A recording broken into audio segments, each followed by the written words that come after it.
My boyfriend tried to sell me off to pay his debt, except the mafia don he picked was my brother, and that idiot had no idea just how protective my brother was, or how brutal he could be to anyone who dared hurt his family. Whatever was in the car knocked me out the moment I got in. Time passed. I could feel that much, but my body stayed limp, weak. Eventually, I felt my mind clawing its way back.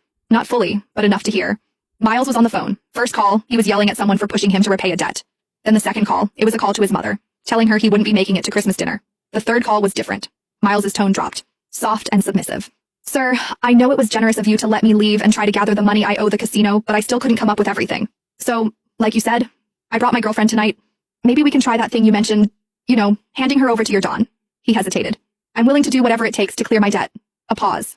Of course, I'll make sure she behaves. I'll tell her it's an honor to be chosen by you. I know how much grace you've shown me by giving me this chance. See you soon. Panic crawled under my skin. I tried to move, to sit up, but I didn't have the strength to lift even an inch. Soon, the car jolted to a stop and Miles leaned over, cupping my cheek. I forced my eyes shut tight. Eva, you looked so stunning tonight. I knew you wore that dress because I said I was taking you home to meet my family. He lowered his voice. You know my tuition debt's a mess. I thought maybe I could hit a lucky streak at the casino. I never meant to lose everything. But now I owe money to a thug who threatened to kill me and my family. But luckily, he said you're just his boss's type. I owe him 20 grand, Eva. I can't let him go after me and my mom. His voice dropped, almost guilty. Don't blame me, Eva. Blame yourself for being too damn pretty. Just one night. Mr. Snake said it's only for one night. Then I'll come get you. I swear. I'll take care of you for the rest of your life. I'll take you to meet my mom. I'll marry you. Please, Eva. Don't hate me. He sighed, like the weight of it was crushing him. And most importantly, when we get to that casino, don't fight back, please. Things will only get worse if you do. I managed to twitch my fingers. They brushed against the hem of the dress I was wearing tonight. Miles was right.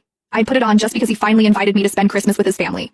I remembered how I smiled, how hopeful I was, how foolish to think we were actually moving forward. Turns out he was just selling me off. 20,000, that's all I was worth. Miles could have asked me for help and I would have given it, but instead his pride decided betrayal was easier. My thoughts spun, scrambling for a plan. I remembered the bracelet on my wrist, the one with a hidden alarm. One press, and it would send an SOS to my brother, along with my location. The problem? I was still too weak to move. So I decided to wait for now, gathering what little strength I had left.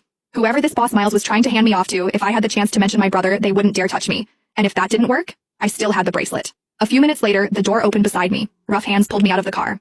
I brought her, just like you asked, Miles said, his voice trembling with fake pride. A rough voice answered, laced with amusement. I gotta admit, even in my line of work, I didn't think you'd actually sell your girlfriend, but... A hand grabbed my chin, tilting my face up. You were right, she's very pretty. Not just pretty, Miles added quickly, eager, pathetic. The prettiest. She was even voted best looking in our class, but too proud. Always had her nose in the air. Took me nearly a year to win her over. And you're willing to hand her over to me? The man sneered. I cared about her, Miles said with a sickening laugh, joining Snake's.